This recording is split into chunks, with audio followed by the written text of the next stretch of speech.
Those who want a quick toilet break, 5 minutes.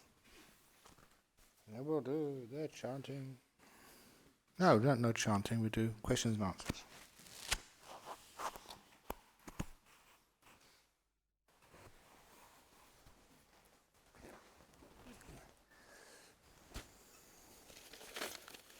Goodness gracious.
5 minutes. So, we have now every evening the Q&A. Okay. Dear Ajahn, Bhagawa has been translated as the Blessed One. May I know what the Blessed One means? He's someone who is blessed to learn from. Thank you. It means, I don't know, many of you, if you've been engaged in like Western culture, then if you ever sneeze, they say bless you. So Blessed One must be someone who's sneezed. Or you have someone who's had the holy water, and that's a blessing water, so you've been blessed. So it's just one of these Bhagawa. It was literally means, Bhaga means, wa means having, a lot of times it's having like wealth, having property, having worth. So it's also somebody, like someone who's substantial. But, it was just used as a word of praise for somebody. That's why somebody, calls it Lord, the Lord Buddha Bhagawa. But, that's just so old-fashioned when, coming from European culture who's Lord this and Lord that. That's why there's one gentleman who comes here, you may know him, is K.C. Wong, and he's a bit sort of eccentric. When he sees me, he says, praise the Lord, praise the Lord. Praise the Lord Buddha. So, that's Bhagawa. This has many different translations. So, whatever word of respect which you want to use. But it has no real main meaning. Why am I afraid to let go of attachment? That's an excellent question. One of the reasons is because, number one, we're not really quite sure what it might feel like. It's our comfort zone, like our comfort blanket. That's from the Peanuts cartoons.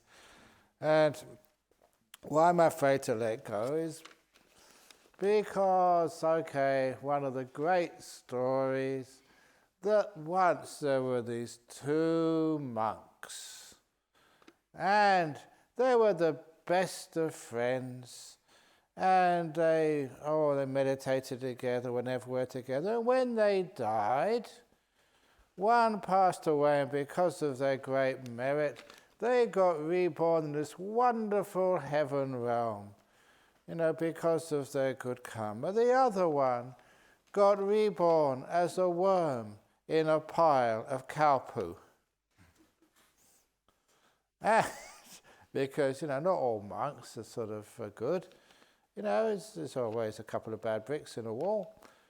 But, if they are monks who I've trained or nuns who I've trained, they've always got the QC, the quality control stamp of approval. But the one who got reborn as a worm in a pile of cow shit, he's quite happy down there. But the other one, your bonds of friendship. You always wondered what happened to my old friends, from when I was at school together or university together, and sometimes you meet up together, find out what people have been doing. But the one up in heaven thought, I wonder where my friend has been reborn. So up in heaven it has psychic powers, and so he scanned all the heaven realms looking for his best friend. Couldn't find him anywhere there. And he thought, even better than the heaven realm is being born in the realm of human beings, where there's enough suffering, but not too much, believe it or not. Enough to prompt you and encourage you to let go. Too much happiness, that's just too comfortable. Too much suffering, or you're just trying to get by. So this wonderful human realm, we thought, he's been reborn as a human being. So the heavenly being searched all the places for his best friend from former life. Couldn't find him anywhere there. Oh no, maybe because of some bad karma. He's been reborn as one of the higher animals, maybe like a dog in Australia living in a nice warm house, sleeping all day, because some monks or nuns like to sleep. Oops. Nope, better not go there, I'll get in trouble. But they couldn't find him anywhere there, and higher beings, the higher animals, and they decided to look at the lower animals, couldn't find him there, and thought, well, maybe he's been born as one of the creepy crawlies. And to this heavenly being's utter dismay, he found his best friend had been reborn in a pile of steaming, warm cow poo. Now, if your friend's in trouble, you just can't just hold your nose and go away. You have to help. So he thought, oh my goodness, I have to help my old friend. So this heavenly being appeared in front of the steaming, stinking pile of cow poo and called out, hey, worm, worm. And his little head poked out. He said, well, what do you want? And he said, in our previous lives, we were the best of friends. We did everything together. And look, because of your bad karma, you've been reborn in this stinking pile of cow poo. But I've been reborn in heaven. It's wonderful there, a much better form of existence. Come with me. I can take you up into heaven. At which point, the little worm said, what are you talking about? I'm quite happy down here, thank you. It's nice and warm in my pile of cow poo, and it's fragrant. Not only that, it's my food. It's like Singaporeans being reborn in a pile of noodles.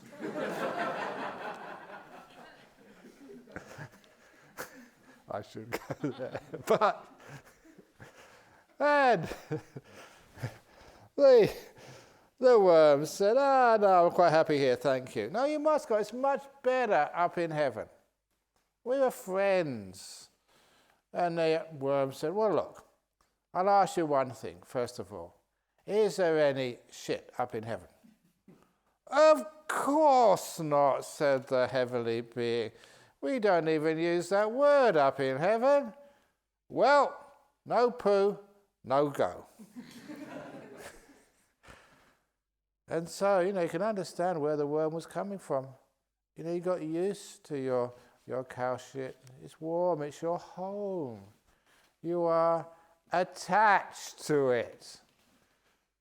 And so the heavenly being thought, well, look, if only I could take that worm up to see for itself, direct experience, as I was saying this afternoon.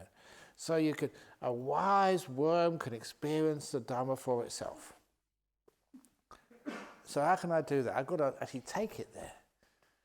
So the heavenly being, and imagine just what it must be like for like a heavenly being to put its refined, beautiful hands in a pile of cow shit. Imagine like the Queen of England doing that. For Princess, no, but don't go there either. Princess died. No, you can't. But friendship was so strong that you had to do that.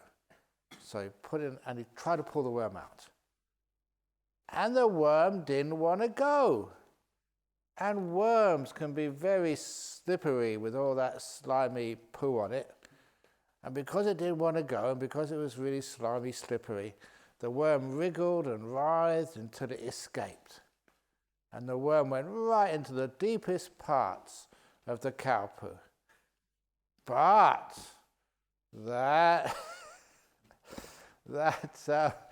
a little worm, now that heavenly being didn't give up that easily. The heavenly being put its hand again, searched around, and then found it and tried to pull it out again, and it went back in again, pulled it out again, wriggled because it didn't want to go, leave me alone, it went back in again. It's, Eileen, how many years have we been going to Singapore now? Is it 10, 17 years, 18 years?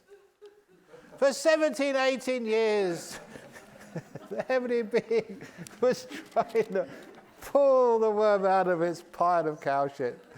Every time. It didn't want to go. Until the end, the heavenly being had to go up to heaven by himself and leave the worm to the pile of cow poo. Why? Because we know no better. It's his heaven. What's wrong with living in the lay life? You do well. You got a nice apartment, you can make merry, got a nice wife and kids and stuff for your future. And somebody comes, oh no, come up to jhanas, nibbana. No, I don't want to go. That's called attachment. It's understandable. Why is it so difficult to let go? And why am I afraid to do that? It's the same fear. It's a fear of the unknown. It's the same fear as a person who goes out of jail for the first time. You're not quite sure whether it's worth going. You're happy in jail. So you got used to your shit. That's why I'm so afraid to let go of it. Okay, that's a bit gross story, but I love telling that. People can relate to it so easily. Oh my goodness. Okay. It's kind of weird to ask this question to Ajahn, but I'll ask anyway. Why? If it's weird, just don't do it anyway. As a person, there's a time of the month where I become a monster for a few days due to hormonal thingy, PMS. I become highly sensitive, angry over small things, keep on remembering past mistakes and take everything people do personally. Sometimes the sadness is so overwhelming that I feel depressed. I wept, although actually everything in my life is going well, but a few days later I feel fine. My question, how to deal with an emotional roller coaster like this when it happened because of biological reasons. Although it passed in just a few days, I find it unbearable and overwhelmed during those few days. So, what to do? You can have all these hormonal attitudes or whatever. Does that work? I don't know. Anyway. No, what you can do is remember what I said. If you are grumpy, be happy to be grumpy. Because it's out of control. So when you try and control those times when you feel upset, when you feel sick, when you feel really grumpy, if you try and control it because there must be something wrong, that is a problem. But it's quite obvious. It's out of control, it's hormonal, it's whatever it happens to be. So, it's a great lesson in no will, it's not up to you, it just happens anyway. We asked Ajahn Chah once, what would happen if an enlightened being, an arahat, got bitten by a rabid dog? Would it get rabies? He said, yeah, sure it will. Because it's nothing to do with a being or a person. Like an arahat can control everything, can actually stop getting sick. But instead, it's just realizing this body's out of control. It does what it needs to do. Can an enlightened being stop dying or stop sickness or stop old age? Of course they can't. They understand it. So, it was one of the stories of the fiercest, toughest monks in recent times, Ajahn Mahabua. And when I went to visit him for 6 or 7 days, he told his story. And he didn't know I understood Thai perfectly, but this is the story he told, because he was telling it for me. He said this is for the Ajahn Chah Western monk who's just come. And because it was a bit unusual for him to say this, I remembered it and thought it was a wonderful teaching. He said that like many monks in that time, living in the jungles, they would get malaria. It was just, like getting a flu or getting hay fever in Australia. It's just what happens. And there's nothing really you can do about it. So he was having a fit of malaria one day, and he was a tough monk. So when it was a time to do your duties, just because he was sick and not feeling good, that was no excuse. Just like you, if you're feeling a bit sickly and tired, that's no excuse not to clean the toilets and to do the washing up and whatever duties are assigned to you in this jhana growth retreat. You just go out and do it. I am strong. I'm not going to give in to this namby-pamby cream puff business just because you're sick, you can't go to work. So, in the middle of a fever, he got down. Oh, that's a worm and a pile of shit you're taking out. Is it a worm? Yeah, let it. Listen to the Dhamma. It might want to go to heaven. So, this little, where am I going? I forgot now what I'm supposed to be doing. Amahabur, yeah, middle of a fever. It was the time for the duties. So, he got up, sweating, shivering, weak. He put on his robes and he took up a broom and he used the power of his mind. He wasn't going to give it. He swept and swept, even though he was sweating and shaking and sweating. They don't make monks like that these days. They don't make nuns like that these days, do they? Ah, come on. No, what he did was Ajahn Mun saw him, his teacher, and he scolded him, "You stupid monk, that's not what to do." You know, that he told him, if you have a fever or a sickness, you don't fight it, you don't try and conquer it. That's not the job of Buddhism. You investigate it. Just go back up to your hut, lay down, and get to know sickness. Don't fight it. Know it. It's a wonderful little teaching because so often we like to control things. This isn't the real me. I'm in a bad mood, and you can't be in a bad mood. A monk's not supposed to be in a bad mood. But when you are, you've got to admit it. So, one of the nice things, you investigate it. Find out what its causes are. And just like the anger-eating monster story, that you learn how to be kind to it. So you got sicknesses, you got hormonal stuff, chemical stuff, all types of stuff which is going on. Be kind to it. If you're mindful and kind, not trying to get rid of it, not trying to control it, but just opening the door of your heart.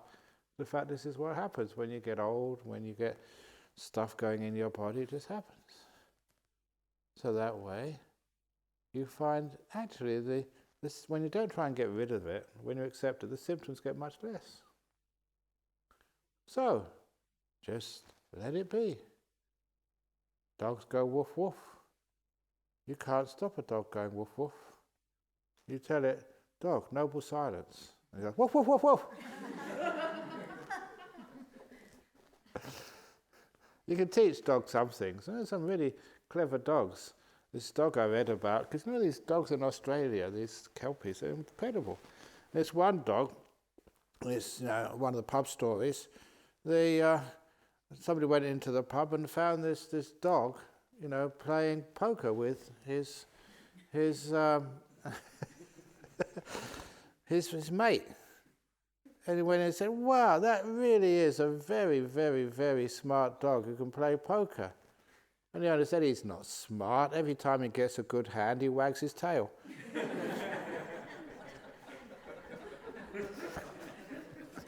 That's a joke. Not a bad one. Anyway, so when you have anything like that, just allow it to be. Don't fight it. Fighting it makes it get worse. Why do we fight it? Because we feel ashamed about it. It's not what we're supposed to do. So just let go. What is the difference between hearing sense and hearing consciousness, sight sense and sight consciousness? Okay, like sight sense, you have eyes. That's the sign, and all the optic nerves or whatever. Now close your eyes, and after a while the sense of sight turns off. You can't see anymore. You're not even seeing the inside of your eyelids. If it doesn't move, after a while it turns off. What's the difference between the computer and what happens on the screen? When things are turned on, you click it on, then sort of you have the sight. They call it the sight base. You have the basis, the hardware and the software, and the hardware and the software come together, and there's a click of the mouse. That's engagement. Then it turns on. I don't know really what I'm talking about with IT, but that's the best I can do. How advanced was your meditation when you decided to get ordained?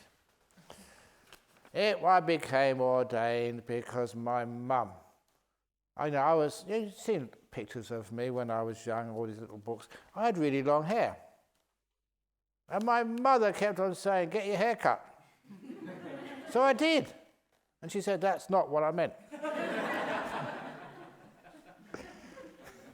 And I also became a monk to forget. I fell in love. And my heart was broken when she chose another guy and not me. And I became a monk to forget. Isn't that romantic? Unfortunately, it's not true.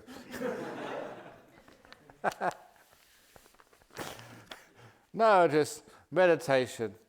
When you get a taste of the bliss better than sex. Now that was what really blew me away. And people actually say you shouldn't speak like that, Ajahn Brahm, but look, it's true. Why? It's such a happiness which is better than, orgasm. And that was weird. And I was really quite disturbed that no one had ever told me about it before. I find it out for myself. You get sex education, we have to come to this place to get meditation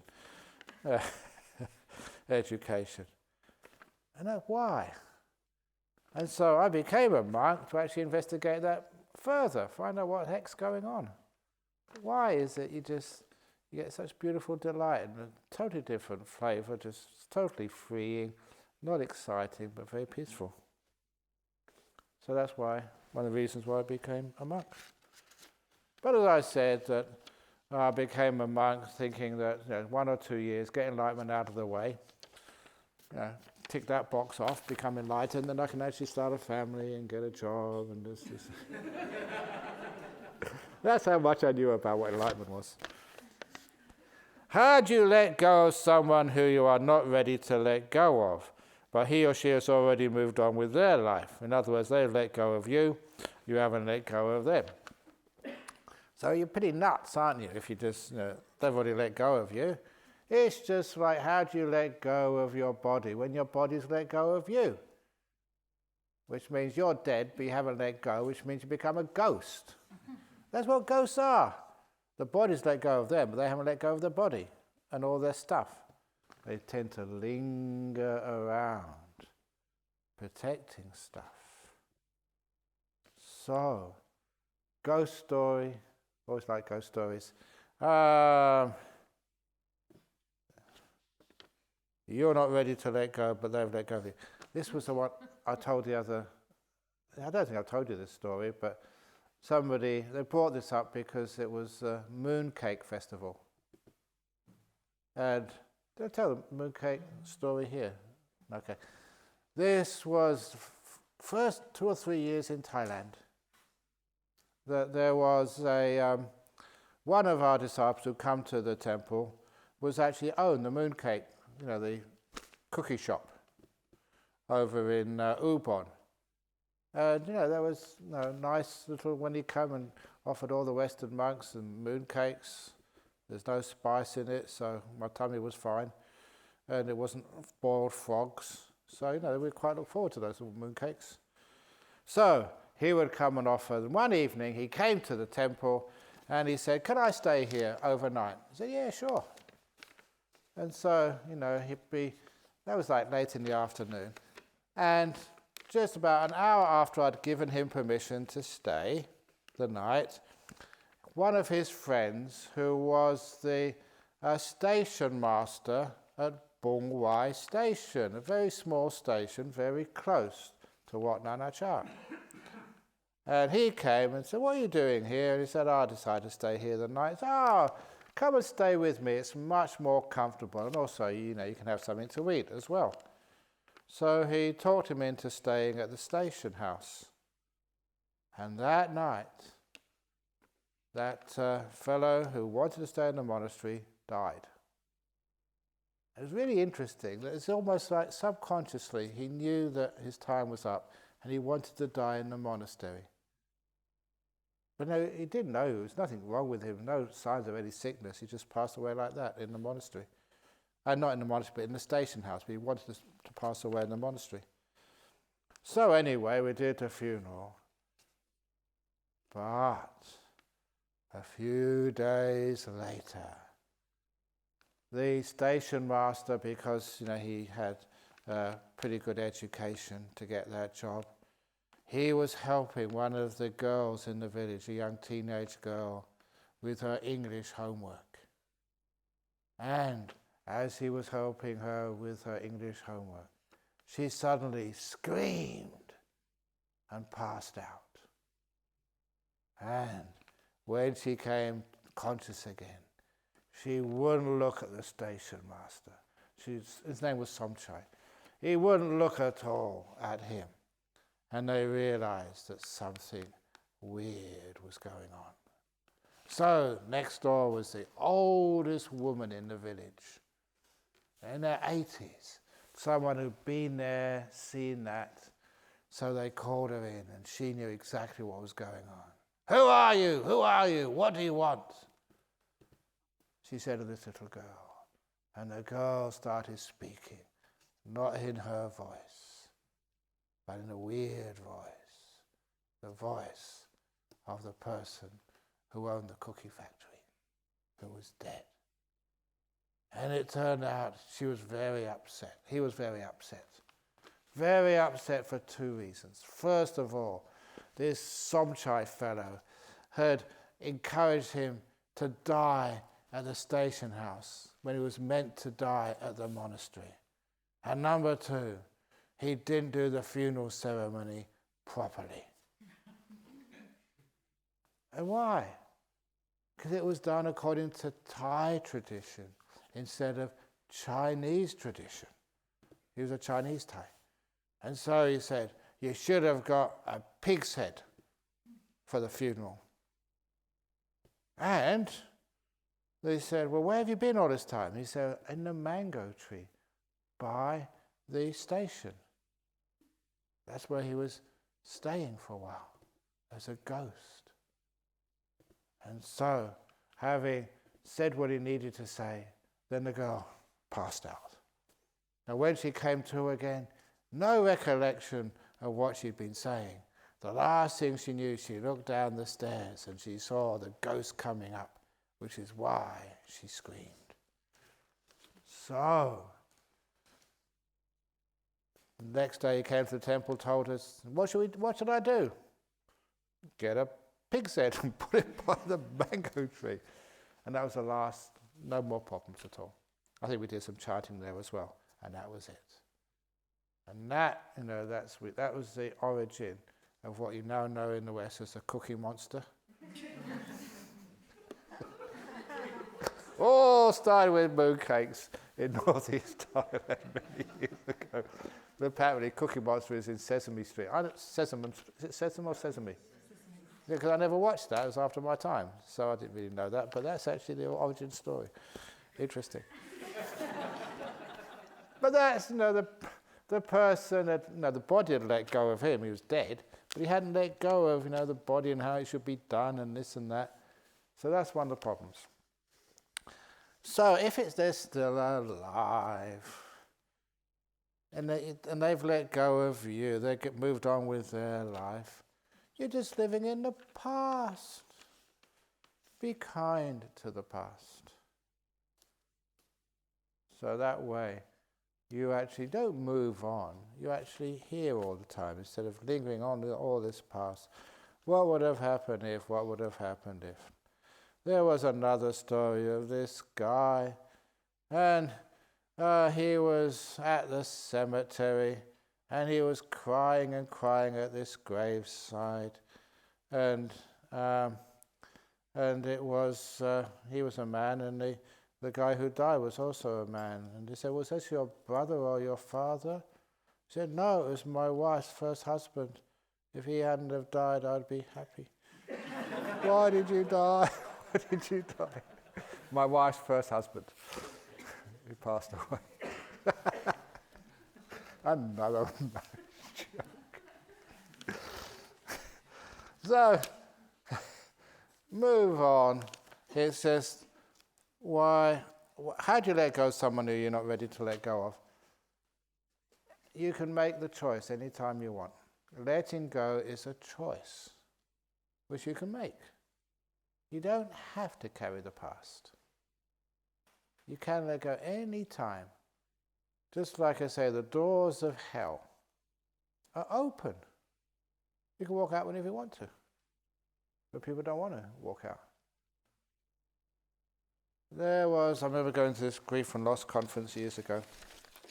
And over here in Perth, there was a serial killer years ago. I think they've found him after all these years. The Claremont Killers, they called them.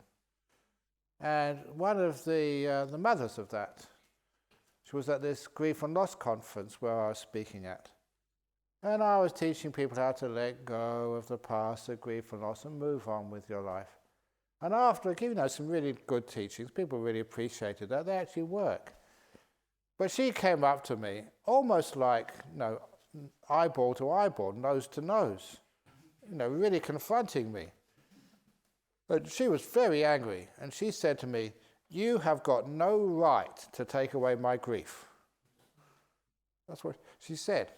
And I thought, my goodness, I've got no right to release you from prison, to release you from suffering. She was so used to her suffering because her suffering of being a grieving mother of a very famous murder gave her a lot of sympathy, a lot of entry to many of these conferences. It was who she was. I was taking away her sense of self. The one who was grieving, the victim. Sometimes people get really engaged with being a victim. You do get sometimes some benefits from it. Otherwise, you would let it go very easily. She didn't want to be free. She was afraid of being somebody else. Anyway, you're ready to let go. You're always ready to let go. The doors are always open. Make the choice. What about curiosity of the Dhamma? I always say that curiosity killed the cat. How did that happen anyway? Cats usually have 7 lives. So anyway, where does that fall in the makeup of substance of things? Is it the fuel? Oh, the curiosity of the Dhamma. We say we explore the Dhamma, but if you don't know where to explore, then after a while you don't find anything. So people always, what was it? There was, there was this Mullah Nasruddin story. He had lost his key, and he was looking under a lamppost for it. It says, "Have you found your key yet?" No. So where do you lose it? "I lost it up the street over there." "Well, why are you looking under the lamppost?" He said, "Because it's light here."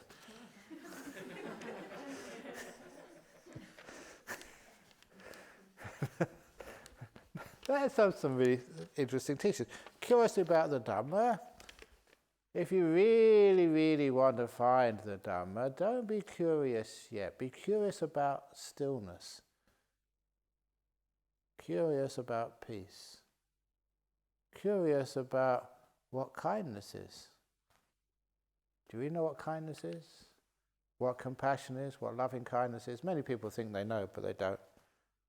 So after a while, I think tomorrow morning I'll tell you how to find out what karma is, what letting go is. Because that's one question which a lot of people ask: how do you let go? Yeah, we know we're supposed to let go. Come on, let go. Come on, let go.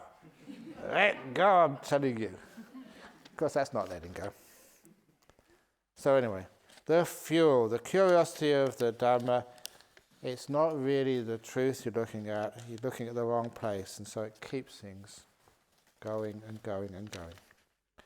In the Four Noble Truths lecture earlier today, it's said to relinquish all acquisitions, all acquired. If that is the case, what is the point of acquiring knowledge? It's incredibly true. Pointless. Really? Everything. No, I did such hard work getting a degree in theoretical physics. What's the point of that? Actually, it gives me some cred. That's about all from people. So, oh, you went to Cambridge. Oh, that's really good. But many other people went to Cambridge who were stupid. What's the point of that? Anyway, because what knowledge does, it usually stands in the way of truth. This can't be right.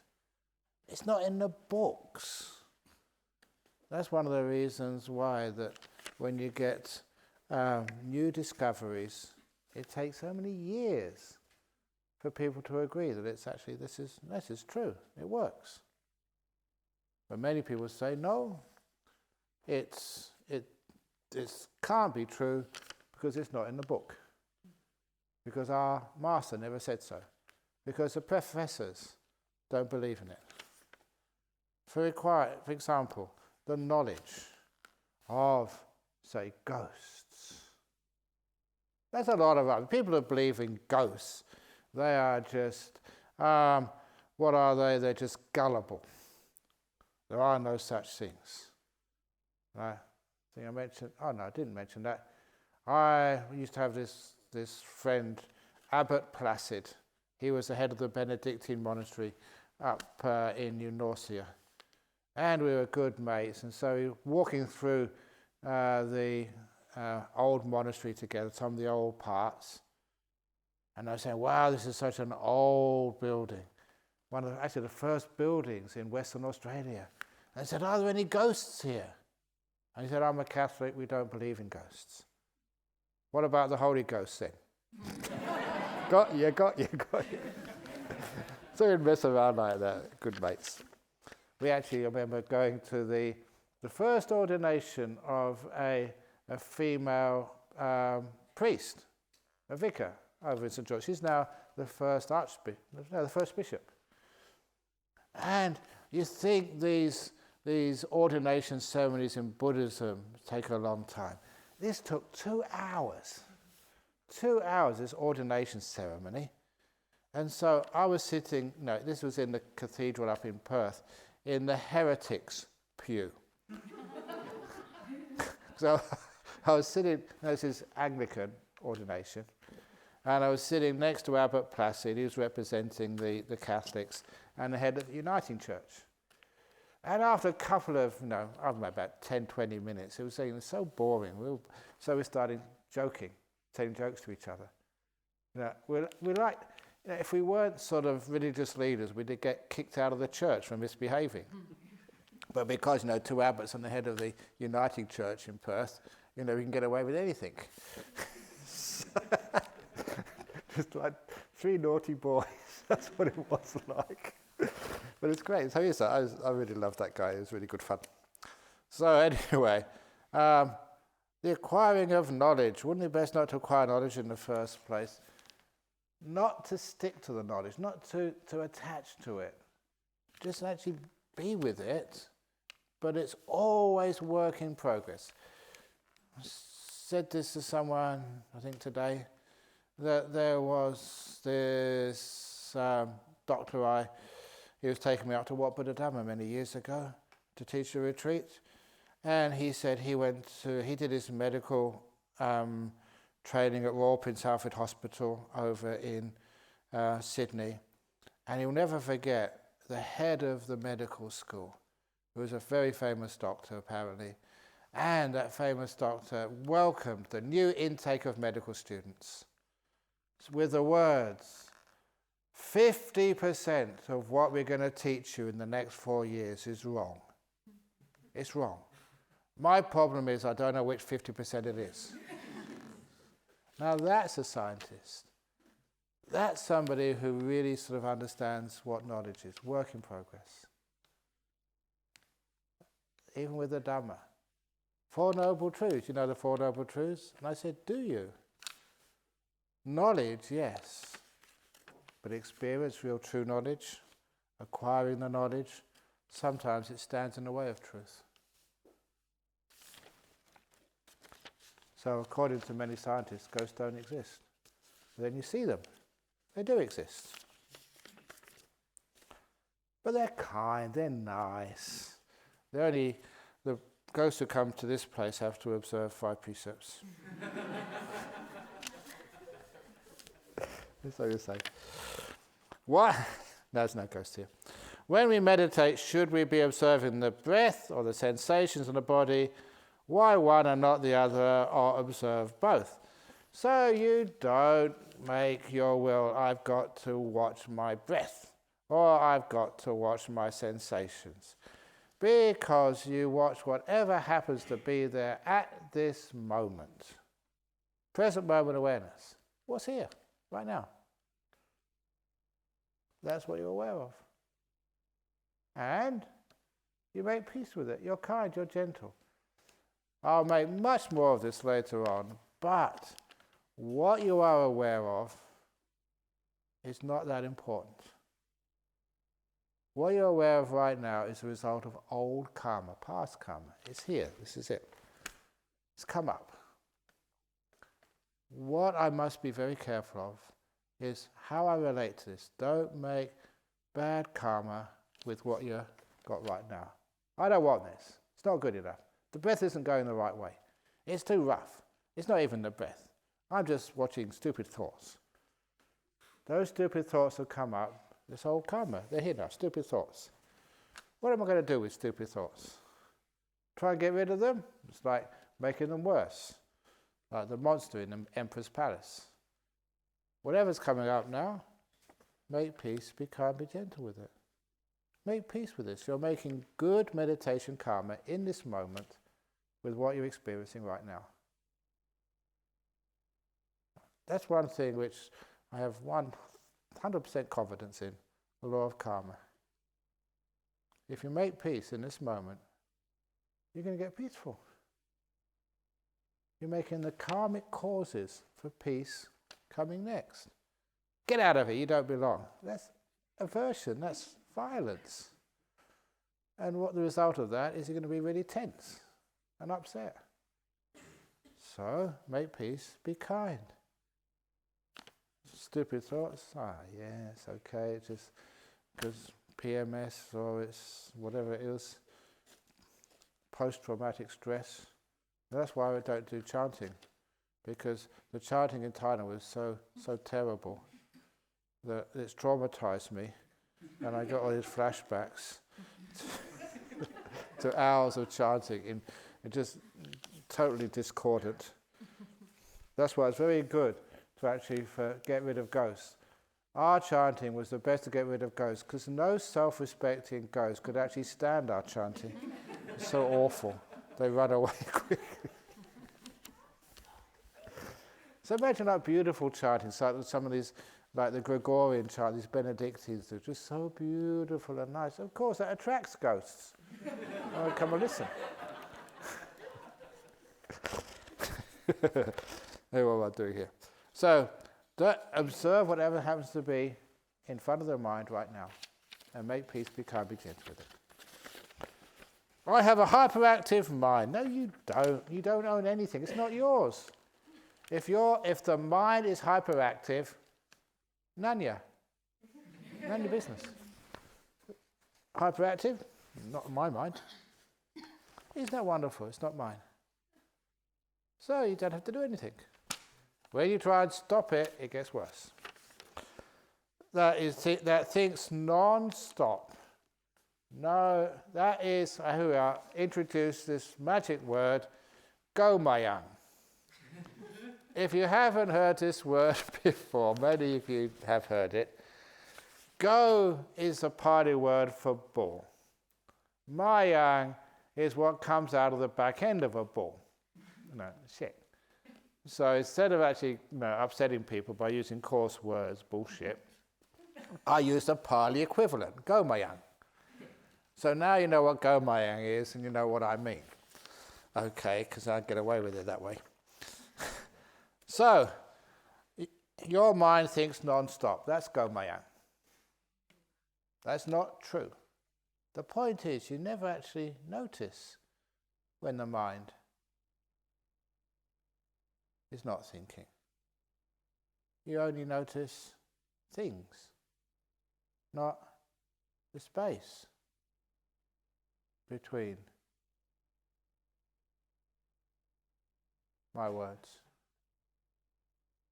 You are often still, but you don't notice it. You know, this hall is very full, isn't it? Is it? If you notice all the people, yeah, you can count the people. But what about the spaces between the people? All the emptiness between the ceiling and the floor and the four walls and the people.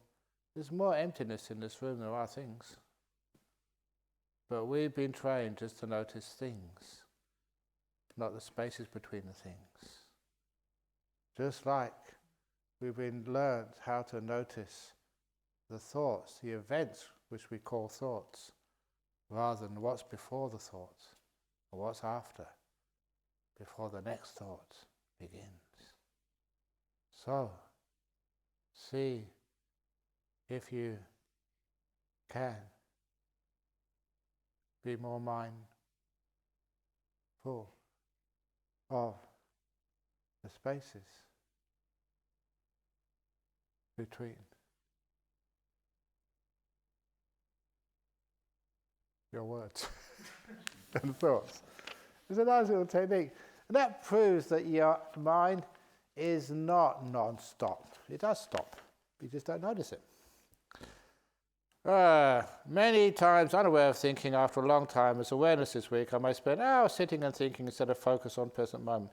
If you try to focus on the present moment, it doesn't matter what's there in the present moment. It might be a thought. Just be aware of it. Make peace with it. Oh, nice thought.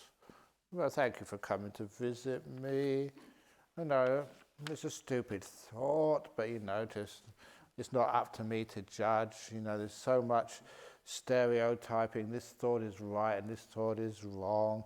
It's just discriminating one thought from another thought. If you think of a Buddha, that's really good. If you think of killing Ajahn Brahm, that's bad.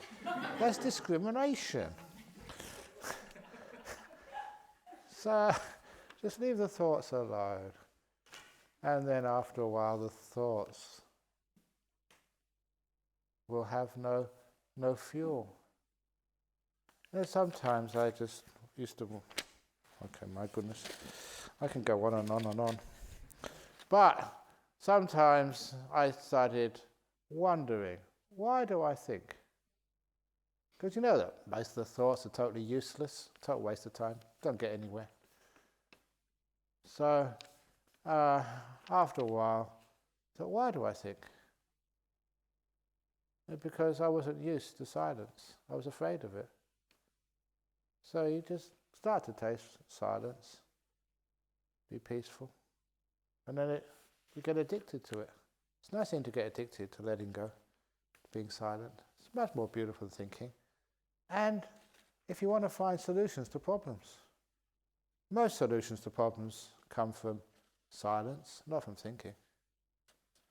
I always like when these great breakthroughs in science actually come when people they're not really thinking about the problem.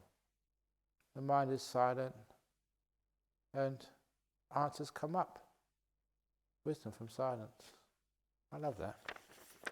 Anyway, that's awareness of the week. I may spend hours sitting and thinking instead of focus on present moment. Don't focus on present moment. Just let the present moment focus on you. What can I do to raise the awareness and bring back the present moment? If you keep bringing it back, it doesn't work. Control freak. Be kind to your mind. Say, mind, what do you want to do? You want to think about this? Think about that? Oh, yeah, thank you very much. And if you're kind to it, then it stays with you.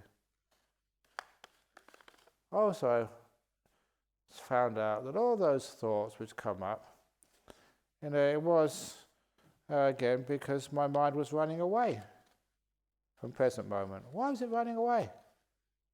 Because I treated it very badly, controlled it, treated it like a slave. It was mind abuse. We have Royal Society Prevention of Cruelty to Children, Royal Society Prevention of Cruelty to Animals, Royal Society for the Prevention of Cruelty to Nuns. We don't have that yet. But what I really want to start a society, Royal Society Prevention of Cruelty to Brains. You give your mind such a hard time. Try to train it. Don't try and train your mind. Love your mind. If you love your mind, then your mind doesn't want to go anywhere. It wants to stay with you. But if you try and train it and control it, it'll run away at the first opportunity. It's mind abuse. Anyway, there we go. Can you elaborate how to put in thoughts that ends the thoughts? Yep, that's how to do it.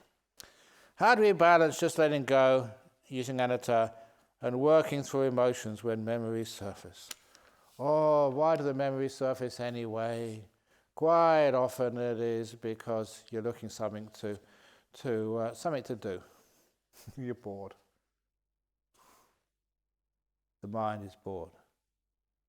Just like when you may go home, have a free weekend, and you look at the TV, see what's on. When I grew up, we only had 2 channels, ITV, BBC. Not much choice. But, sometimes fight tooth and nail on who gets to see what. But you got, how many channels these days? 60, 100 channels, nothing on. What the heck are you talking about? Nothing on. So you just go to the refrigerator and stuff falls out, nothing to eat. And nowhere to go. There's plenty of stuff there, but the point is you're bored. That's the only thing. So what happens with the mind? If you don't know how to appreciate the present moment, you go here saying, nothing really to do, nothing to think about. So you usually go into the interesting thoughts, first of all, like Dhamma. Because, you feel like quite justified in thinking about 4 Noble Truths or what Ajahn Brahm just said. And then when that doesn't satisfy you, then you go into any other thought which happens. You go through the whole back catalogue of your memories and dreams and fantasies, working through them again and again and again. So first of all, the good ones come up. If they don't satisfy you, then anyone will come up. Anything to escape. Even old emotions, which basically done and dusted, but you want to go through them again. We're afraid of emptiness, of just nothing being there. Anything to fill up the space. That's why you go and see, just like even this place here. It's really hard to keep this place free of all sorts of paraphernalia and flowers and knickknacks and photographs and images. You go to some of these temples and it's impossible to clean the shrine. Even the shrine up in in Bodhinyana Monastery, people keep putting stuff on there. Can't you just leave it alone? And then they have a beautiful mountain. You know what they do on top? First person gets on top there, they put a flag. And that's just the start. After the flag, then comes a restaurant. After the restaurant, a mobile phone tower. And then a shop selling knickknacks. There's a beautiful empty mountain. Why do we have to fill things up? You got your house. Look, Singapore apartments, they're not that big, are they? And they're already cluttered. So why do you want to put more things in there? Because people don't like space. Look, a nice picture will go well over there, yeah. Imagine just any interior designers. This room here, you can do so much with this. Leave it alone, keep it simple. So that's actually why working through emotions when memories surface. Let them surface, don't need to work through them. Just let them be, like anger-eating monsters. Oh, welcome, old emotion, thank you for coming here. And just you watch it and it soon disappears. Please describe the first time you had a deep meditation. Oh, that was so many lifetimes. I better be careful. The first time. How important is form and structure in meditation? For example, is it best to sit on the floor, legs folded, versus sitting in the chair? Oh, thank you for asking that question. As long as you are comfortable, you work with your body. If you want to train your body to be able to sit full lotus, then go do some yoga. If you want to actually to learn how to sit for long periods of time in what's called prolonged stress positions, go to Guantanamo Bay. That's what you do there. So as long as your body is comfortable, if when you do go to India to go on a pilgrimage, if you manage to get to Nalanda, the old university, there's wonderful old carvings of the Buddha sitting on a chair. It was all right for the Buddha to sit on a chair. You trying to do better than the Buddha by sitting on the floor? Who do you think you are?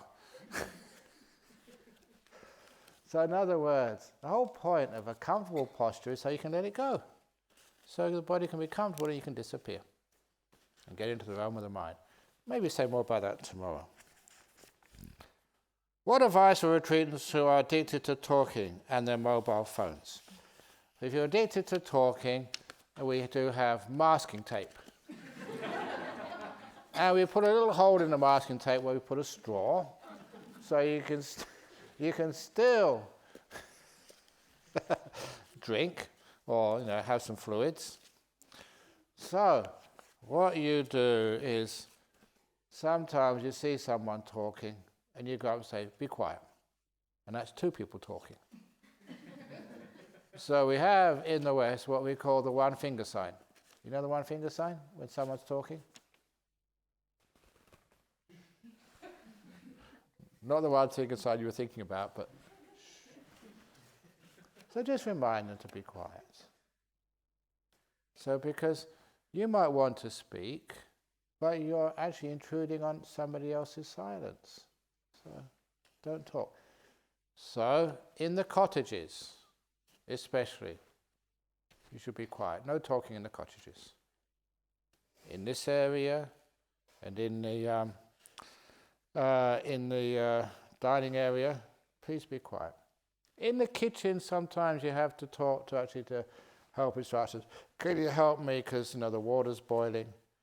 You don't try and mime it. You won't understand what's going on. So if there's something to be said, say it, but don't get into a conversation. Now the water's boiling. Oh yeah, the last time the water boiled. And you start all sorts of anecdotes. And if you really, really, really can't stop talking to one another, then you can come up here and give the morning talk. Give me a break. Okay, the mobile phones.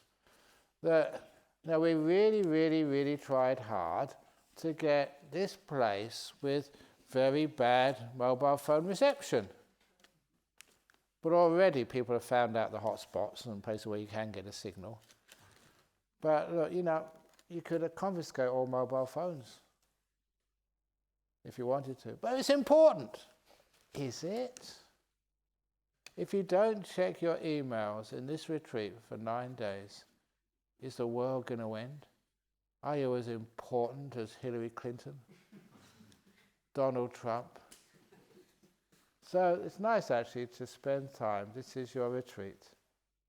You can leave this message on your mobile phone. I'm on retreat. If there is any problems, you can actually you can call Jhana Grove Retreat Centre. You've got the telephone there, and Michelle or something will take that call and delete it straight away. No, they won't delete it. We're responsible. So you can actually just leave it alone and find out you can do that. It's a great opportunity for you to actually to stop the addiction to the mobile phone by just not even turning it on or opening it for the next few days. Just give it 3 days, first of all. Just 3 days. Not answering your mobile phone. And see what happens. And you find the world doesn't stop. Everything doesn't go wrong. You are not that important. Sorry. What do you think of the law of attraction? Does it really work? No. Oh, sometimes I have to work really hard to raise funds for Anukampa Bhikkhuni monastery, which is not a monastery yet, it's just an idea. But the law of attraction, just think of it. Can you visualize it? Venerable Chanda. Can you visualize a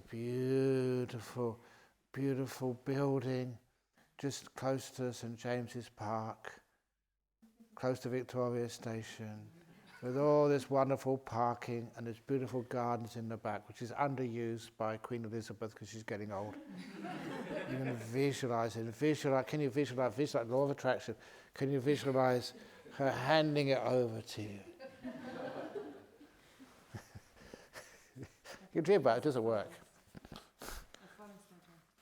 You can plant a tree there. It's a forest, good enough. Concrete jungle. Anyway, so can you visualize a forest? Have you visualized it yet? Yes. Has it happened yet? No. Can Ajahn Brahm visualize the check for 10 million pounds? I can visualize it now. So I could made out to Anukampa Bhikkhuni project. Can I visualize it? Hasn't happened. Remember, it was a drought in Thailand, and that we went through all these old books and found a chant for making rain. And we chanted it, and we thought about it. The only water we got was this old monk had to go quickly to the toilet. That was it. That's all the water we made. So no, I don't believe in the law of attraction. How to cultivate a positive attitude, positive thinking. Just hang out here with the monks, the nuns, and it's called brainwashing. If you're with negative people, then you get negative as well. But with positive people, whenever you see the pile of shit, you always remember the worm. And you're positive. Poor worm. But whenever your girlfriend dumps you, say, oh, that was how Ajahn Brahm became a monk. Whoopee! So that's positive thinking. There was, when I went to United States quite a few years ago now, I read an article, I think it was on the aircraft going there, about a fellow who was making a fortune in New York. and he actually had franchises all over New York, and it was how to train your dogs and cats to poo in the right place. Because most people are living in apartments. If you're living in an apartment, you can't sort of let your cat and dog do its business sort of inside the apartment. So how can you train it to go outside and do it in the park or the right places? So they had this person, charged quite a bit of money, and they would take, say, the little young dog, the young puppy, out into a tree or into a park, and they'd wait and wait. And when that little dog pooed in the right place, they would actually just jump up and down with joy. Sadhu, sadhu, sadhu. They'd do cartwheels and sing a happy song. And they really went over the top, celebrating the puppy doing its business in the right place. And even though the dog didn't really understand human language, the dog could understand it made somebody happy. And that was incredibly powerful training. And so cats, dogs, they would over the top celebrate when they did it in the right place, so they wouldn't actually do it in the apartment. Everything was going fine, and when I went to the West Coast, that's when somebody told me his business had gone sort of nosedived, because people found out, it was very effective for a while, but the owner in the apartment in New York somewhere was just watching the baseball game, and when their team sort of hit a home run, the owner would jump up and down, yes! And that's when the dog would poo in the apartment. It was positive reinforcement gone wrong. Anyway, the next question. What advice for retreatants who are addicted to talking about... I did that one already. Is that the same one? No, put it in the wrong place. In the three refuges, what is the content of refuges? In what qualities or things does one take refuge? What does a refuge mean? It means like you have a women's refuge, a men's refuge. It's a place of safety, a place where you can rely upon. And actually, it's sometimes a place of safety and security. So the Buddha, the Dhamma, the teacher, and the Sangha. When the Sangha, people make a big mistake of taking refuge in a monk or a master or a mistress. That's the female monks. Male teachers are called masters, aren't they? So female teachers are called mistresses. Isn't that the case? Do you call female teachers, great Buddhist nuns, do you call them masters too? Is that master? Can be any gender. But that is gender specific, because master means male, it should be mistress. So I remember going to Hong Kong once and having a debate or just a nice discussion with a Zen master, and it was a title, Meeting of Two Masters. And then I said, well, next time you get a nun, you say, a master meeting with his mistress. I'm sure many people have gone to that one. Very good. They just didn't understand my marketing techniques. How can knowing past lives helping one's practice?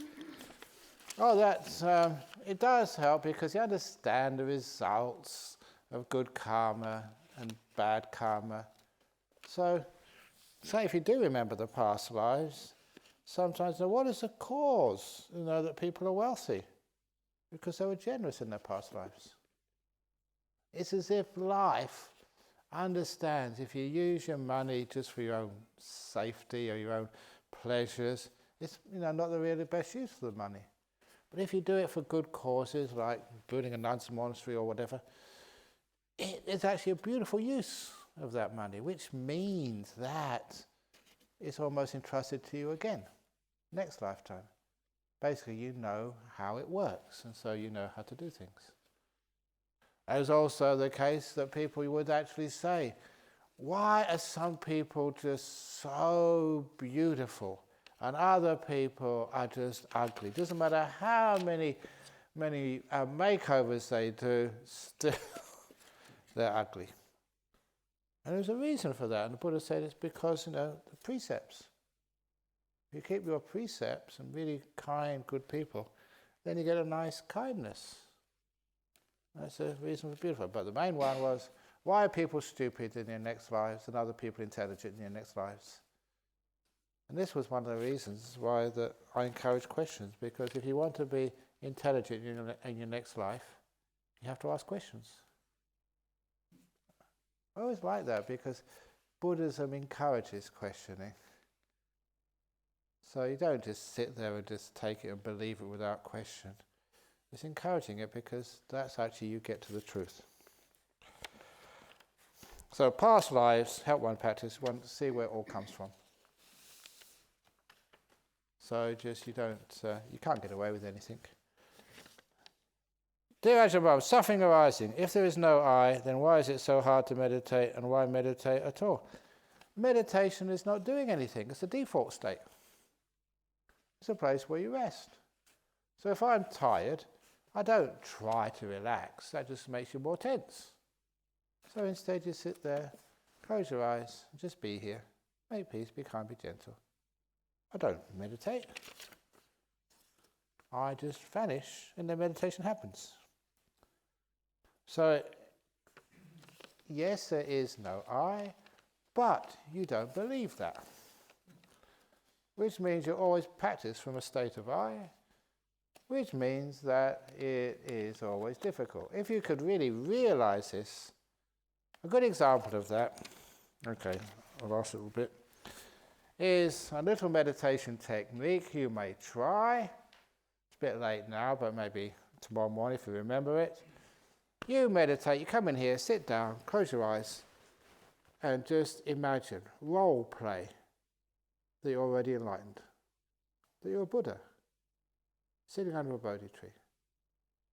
When I used to when I went to school, I remember just the teacher saying, this is primary school, imagine you're a tree, and you put your hand out, swaying in the wind. The people still do that. And I remember when I went to that little flowers, that preschool in Singapore, run by one of the old Buddhist fellowship members. What is it called? My Little Gems, yeah. And so, it's hard enough teaching you guys, but teaching little kids, you say, sit down, and they will never do that. So, we did this it was Wesak time, or close to Wesak, close enough, and said, okay, imagine you are the Buddha taking 7 steps, and they could do that, 7 steps. And putting your finger up, not that one, but this one, this is my last one.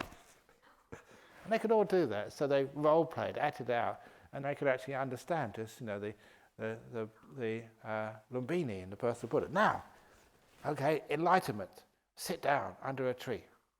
Or sit down, imagine you're under a tree, imagine you're the Buddha. And they all could do that. You tell them to meditate, they won't. Imagine you're a Buddha, imagine it, you're under the tree there. And they're all getting into it. And the one they like the best is, just when you're parinirvana in Kusinara. So lay down and imagine. So you can see that kids can do that, and you can do that too. So imagine that you are the Buddha under the Bodhi tree, fully enlightened. You don't have to do anything anymore. Everything which was there to achieve, you've done that. You don't have to try anymore. There's no goals to reach. Nothing you need to attain anymore. Imagine what that's like. You start to build it up. Imagine, for those of you who've been to Bodh Gaya, imagine a beautiful Bodhi tree. Before those people were there, just the river Nirangela, and the beautiful the warm breeze just blowing over the river, and just keeping you cool under the shade of the Bodhi tree, just sitting there. Everything has been achieved, nothing more to do. Really relaxed, like it's a holiday, like a retirement. You put down every work, no more concerns, everything is finished. No worries for the future. Everything is done. Get into it, can't you? You get to feel what it must be like to be a Buddha. And you start from there, and then you just carry on. It's like a head start. It's a nice little thing to do. You can try that every now and again, just at the very beginning. But don't go down, I can't be a Buddha. But just enjoy it, get into it. Bit of role play acting, it really works. So, it's not you anymore. It's not Venerable Chanda meditating. It's the Buddha meditating. Oh, this is really cool. So, try that, skillful means. Okie dokie. And the next skillful means is finishing at the right time. It's 9:20. So enough time for you to imagine you're the Buddha. Remember sleeping. You're going to go back to your rooms and sleep now. You'll have plenty of time to catch up with your sleep when you're in your coffin. You paid a lot of money to come on this retreat, so get your money's worth. No, don't be too harsh on yourself. Find a middle way. Ask your body, do you want to go to sleep now? Or are you energized enough to meditate? Mind, what do you want to do? Don't treat your body and mind like a maid, like a servant. Treat it like a sister, like a brother. Someone you love and care for. And then they'll always be with you.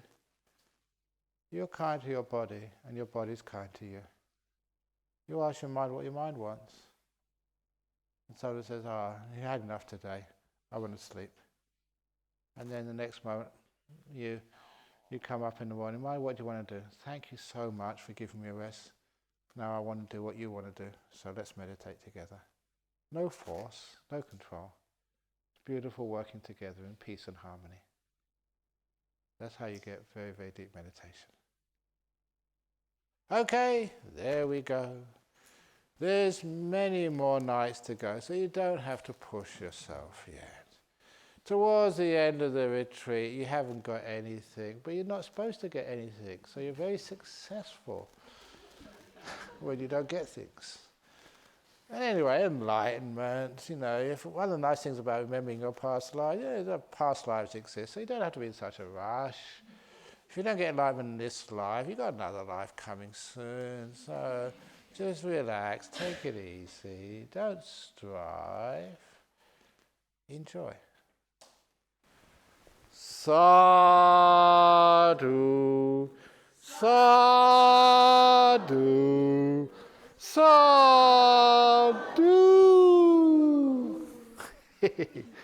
Okay, don't always stick to tradition. Okay, very good. So have a nice night. See you in the morning, maybe.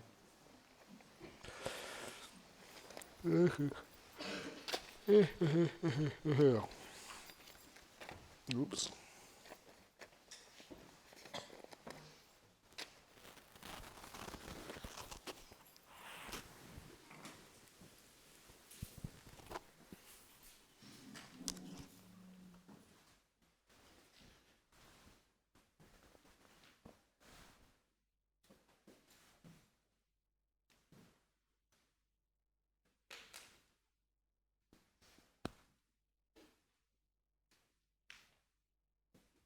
How come you're not there?